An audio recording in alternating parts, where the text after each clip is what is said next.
Gotta go down memory lane. You obviously forgot my game against Hans Niemann already. Maybe you don't even know that I defeated him. There's clips all over YouTube. They put my reaction, his reaction.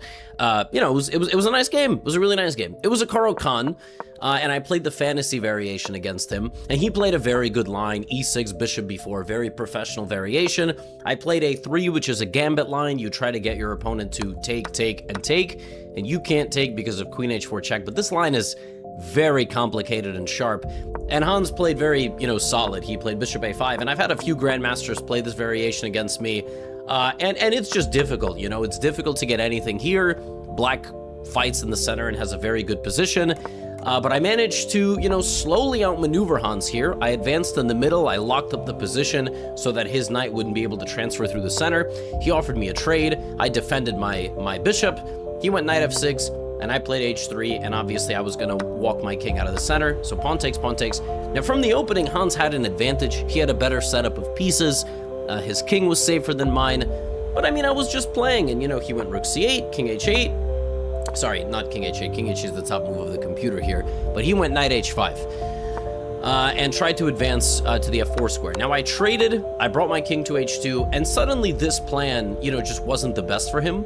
And my game plan is going to be on expanding in the middle and walking down this side of the board. And, you know, Hans baited me in with this type of aggressive play. But after I infiltrated with my queen and played d6 check, he lost a pawn in the middle of the board. And at this point in the clip, you know, he's kind of like, Levy, like, you know, time to panic, you know, queen d4, I offer a queen trade.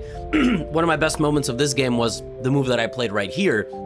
You know, it looks like Hans is going to create some counterplay against my king, maybe bring his queen, maybe checkmate me. And this was just a pretty sick move that I spotted in 2.8 seconds because it's programmed in my brain. I sacrificed the rook e7. And it's not just that I'm threatening mate and putting pressure on the position. It's not like he can't even, you know, he can't take.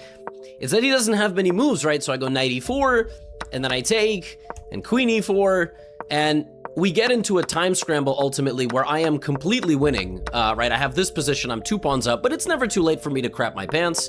Unfortunately for Hans, I do not crap my pants, and I end up, you know, just kind of stabilizing the position and advancing my h-pawn. And I get my pawn all the way down to the corner of the board, like this. I think somewhere here I actually blundered equality, but, you know, anyway, this is a totally lost position because black can never leave the corner. And now I'm just going to walk my king over here and eat the remaining pawns. I remember playing this game. I didn't know I was playing Hans. I had like a heart attack while playing this game, but I you know, I managed to walk my king and win.